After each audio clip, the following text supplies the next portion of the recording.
설 연휴 이후 서울 송파와 서초구 반포에서 다주택자 매물이 나오고 있습니다. 부동산 빅데이터 플랫폼 아실에 따르면 24일 송파구 가락동 헬리오시티 매물은 1218건으로 전체 9510가구 중 약 13%가 시장에 나온 셈입니다. 인근 부동산 중개업소에서는 30평대 금매가 3억 원 하락한 가격으로 나와 28억에서 29억 건이라고 설명했습니다. 1층 매물이 29억 5천만 원에 나왔다가 27억 5천만 원으로 조정된 뒤 거래된 사례가 있고 선호 동중앙 라인은 29억에서 30억 건 전후에 매물이 나와 있었습니다. 20평대는 21평이 23억 5천만 원, 25평이 27억 원 전후 수준입니다. 다만 다주택자가 매도 대신 증여를 저울질하고 잠재적 매수자가 추가 가격 하락을 기다리는 관계로 실제 거래는 뜸하게 이루어진다는 후문입니다. 서초구 반포 일대도 분위기는 크게 다르지 않습니다. 메이플자이를 중심으로 금매가 늘었다는 평가가 나오지만 쏟아진다는 표현과는 거리가 있는데요. 한 중개업소는 금매가 옛날보다 50% 늘었다고 봐야 한다고 했고 다른 업소는 한 단지마다 금매가 하나 있는 꼴이라고 했습니다. 가격 조정 폭은 10% 내외 수준으로 금액으로는 5억에서 7억 원 안팎입니다. 메이플자이 중 국민평형인 전용 84제곱미터 호가는 56억 건에서 50억대 초반으로 내려온 거래 사례가 언급됩니다. 다만 여기서도 거래 증가로 이어지진 않고 있습니다. 5월 9일 다주택자 양도세 중과 유예 종료 이후에는 오히려 매물이 잠길 수 있다는 전망도 나옵니다. 전문가들은 정책 변수에 따라 5월 이후 시장 흐름이 달라질 수 있다고 보고 있습니다. 보유세나 대출 규제 등이 가격 상승세 둔화나 매도 강도 등을 결정한다는 겁니다. 뉴스토마토 신태현입니다. 다시 부동산 이야기 이어가겠습니다. 다주택자 양도세 중과 유예는 시작일 뿐이었습니다. 정부가 수도권 다주택자에 대한 대출 연장 불허를 시사하는 등 차례차례 규제 수위를 높이면서 시장의 반응도 점차 빨라지는 분위기입니다.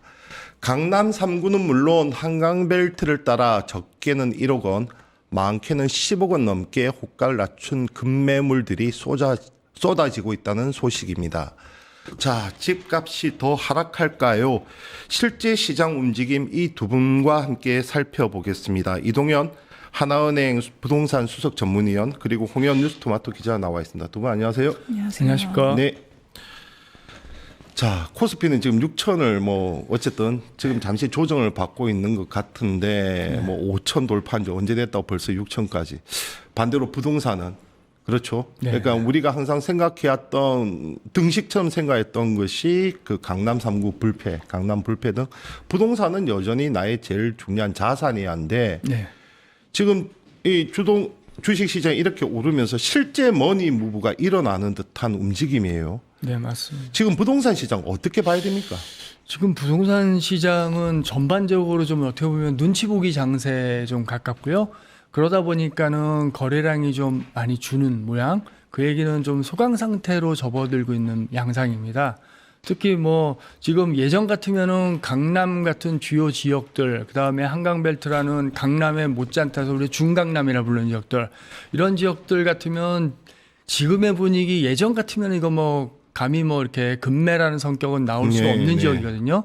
근데 지금은 좀 많이 좀 달라진 게 있습니다. 아시다시피 지금 다주택자에 대한 양도세 중과 유예를 이제 5월 9일 기점으로 지금 종료를 선언하지 않았습니까? 네, 맞습니다. 어제 국무회의 통과됐습니다. 그렇죠. 이제 이러다 보니까는 다주택자들의 입장에서는 지금 5월 9일 기점으로 그 전까지는 계약을 맞춰야 되고 그 이후로 이제 4개월 남고 6개월 남고 이런 건 약간 차이는 있습니다만 전반적으로 어찌됐든 간에 5월 9일 기점 안에는 계약을 맞춰야 되거든요. 그러면은 결국은 지금 내 입장에서 이거를 더 가지고 가는 게 유리할 것인지 아니면 그게 아니라 지금이라도 나에게 좀 덜 중요하다고 생각되는 거는 내놓아서 양도세 혜택이라도 안고 가야 될 건지. 왜냐하면 그 사이에 집값은 많이 올랐어요. 네네. 그럼 양도 차익은 분명히 있을 겁니다. 적지 않게요. 네. 그런 거에 대해서 고민점이 좀 될 것 같고요. 그러다 보니까는 일단은 그러면은 지금 정부의 분위기나 또 이재명 대통령님께서 말씀을 계속 하시는 게 부동산에 대한 어떠한 그 비정상이 정상화라고 하면서 좀 강하게 지금 이런 정상화를 시켰다는 의지를 보이고 있거든요. 있거든요. 이런 것들이 어느 정도 시장이 좀 반영이 되고 있는 것 같아요. 그래서 지금 다주택자들 입장에서는 일단 내놓긴 내놓되 물론 급락세로 내놓지는 않아요. 그렇지만 내놓되 일단은 급한 사람들은 먼저 가격이 떨어지도록 거래를 시키거든요. 네네. 근데 반대로 또 사겠다는 사람은 지금 아직은 시간이 좀 더 떨어질 수 있다고 보는 게 있어요. 5월 9일까지는 시간이 좀 있거든요. 네네. 그런 점에서 지금 약간 교착 상태 내지는 눈치 보기 장세가 조금 있습니다. 부동산 관련한 대통령 발언 준비됐습니까? 잠시 보고 가겠습니다. 이 나라의 모든 문제의 원천은 이게 이 부동산 문제예요, 부동산. 농지들에 대한 이런 것도 검토를 한번 해봐야 돼요. 세제, 규제, 금융. 하여튼 부동산을 투자용으로 보유하는 거는 하나만하다. 그렇습니다. 이 생각이 들게 만들. 전임 정부들하고는 네. 달리 상당히 전략적 접근 같아 보여요. 전에는 뭐 고강도 대책 하나 내놓고 시장의 반응을 몇 개월 동안 봤다가 또 후속 대책 내놓고 그러다 유야무야가 됐다면 지금 연일 계속해서 메시지가 내놓고 있는데 전략적으로 수위가 점점 높아지고 있습니다. 부동산 다주택자에 대한 이제 중도세 중과 유예에 문제가 있었다면 네네. 지금은 이제 대출 만기 연장 불허까지 가는 것 같고 그다음에 농지 이 농지는 또 공급을 위한 사전 포석인 것 같고 네네. 어떻게 봐야 됩니까? 일단은 대통령님께서도 말씀하셨듯이 지금 비정상이 정상화라고 하는 그 큰 틀 안에서 지금 일단은 1차적인 거는 지금 일단은 주택이에요. 국민의 가장 직접적인 의식주 중에 하나니까. 네. 그리고 나서 이제 농지로 갔던 거는 지금 부동산에 대한 어떤 투기를 근절시켰다는 의지가 상당히 강하신 것 같아요.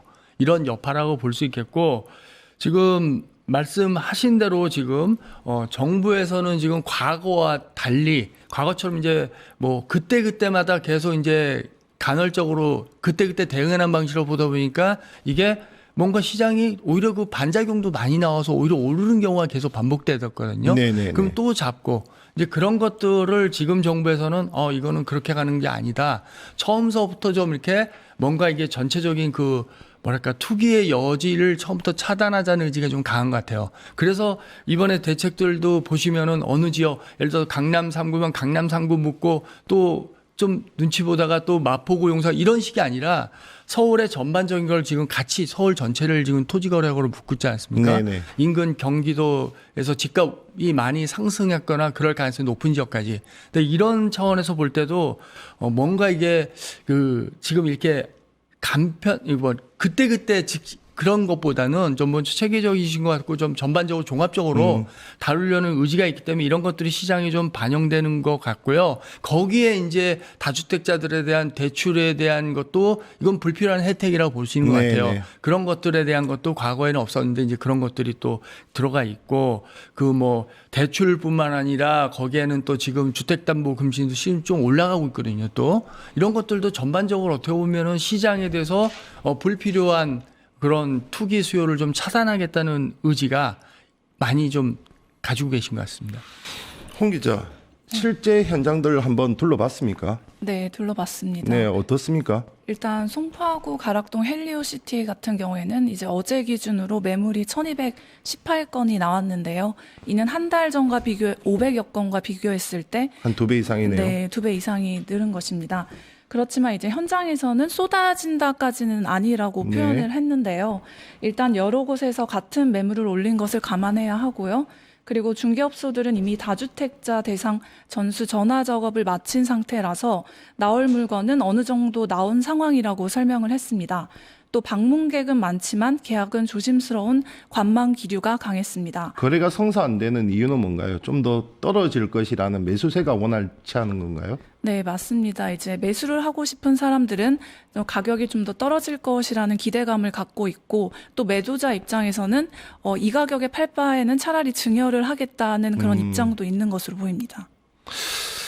눈치전도 팽팽한 것 같습니다. 네, 맞습니다. 자, 그렇다면 앞으로의 시장 전망을 해봐야겠죠. 이제 지방선거위에는 세제 개편도 지금 예고가 돼 있어서 네. 보유세를 건드릴 수도 있고 그렇죠. 네, 네, 맞습니다. 여러 가지 아직 강력한 수단들이 남아 있습니다. 네. 일관된 메시지를 지금 대통령이 시장에 내면서 어쨌든 시장은 지금 반응을 하고 있는데 네. 이 반응이 일시적이냐 아니면 중장기적인 집값 안정세 또는 하락으로 이어질 것이냐. 이 부분이 제일 중요한 대목 같아 보이는데요. 지금 말씀하시는 질문이 상당히 어렵습니다. 네. 어려운 게 왜냐하면 과거 같으면은 이런 대책이 나왔을 때는 일시적 조정으로 그친 경우가 많았거든요. 네네. 근데 지금은 조금 또 다른 분위기라고 앞서 제가 정부와 대통령님께서 의지가 있기 때문에 전반적으로 저희가 보일 때는 이걸 뭐 지금 당장 뭐 추세적 하락이라고 얘기하기도 좀 애매한 면이 있어요. 왜냐하면 지금도 그러니까 가장 최근에 그 한국부동산원의 자료에 의하면은 전국이 주간마다 발표하는데요. 이게 지금 2월 16일 기준입니다. 직전. 그런데 전국이 0.06% 상승했고 서울 같은 것도 0.15% 상승. 인천 0.03%, 경기 0.08% 상승이라고 나와요. 그러니까 네네. 상승의 폭은 분명 줄었습니다. 계속. 네네. 그렇지만 이제 상승의 폭은 줄었지만 아직도 가격 상승이라는 데이터는 계속 나오고 있거든요. 그래서 이게 뭐 이렇게 추세적인 하락이다 이렇게 말하기도 좀 어려운 점은 있어요. 다만 네네. 지금 봐야 될 거는 일단 5월 9일 기점이 중요할 것 같아요. 네, 그때 기준으로 해가지고 얼마나 이게 시장 분위기가 그 하락 쪽으로 갈지 상승 쪽으로 갈지는 모르겠으나 지금 일단은 뭐 상승보다는 하락 쪽 가능성이 좀 큽니다. 현재는 네. 뭐 여러 가지 이유가 있겠습니다만 지금 사실 우리가 뭐 정부에서 대책을 우리 이재명 정부 대통령께서 정부에서 4번을 발표를 했어요. 그중에 6.27서부터 지난해 네. 6.27, 9.7, 11.5 대책, 1.29 대책 최근에 4번인데 2번이 공급이고 2번이 규제적이에요. 규제죠. 네. 네. 그러니까 계속 이게 어떻게 보면 이게 혼합돼 가지고 규제책을 좀 이렇게 했다 공급책도 내고 이렇게 양동 작전을 하고 있거든요. 근데 이제 이게 공통점이 뭐냐면은 6.27 대책도 직전에 서울시 이제 우리가 이제 보통 보면 아파트 거래량이 많을수록 거래량이 늘을수록 사실 가격 상승이 돼요. 동반될 가능성이 높습니다. 네네. 거래량이 있는데 가격이 꺾이는 건 주식시장에서 좀 맞지 않습니다. 보통 그렇죠. 주식도 오르려면 거래량이 늘어요. 그렇죠. 예, 부동산도 비슷합니다. 근데 6.27 대책 이전에 거래량이 보니까 6월 달에 서울시 공식 발표가 9,530건인데 이게 서울시 평균이 정상적인 시장에서는 6,000건 정도 전후로 가거든요. 네네. 근데 과하게 그러면 많이 거래가 됐다. 대통령 6.27 대책 처음 발표하기 전에. 그러니까 이제 그때에 맞춰서 대책이 나온 것 같아요. 이러면 집값 안정이 어렵다.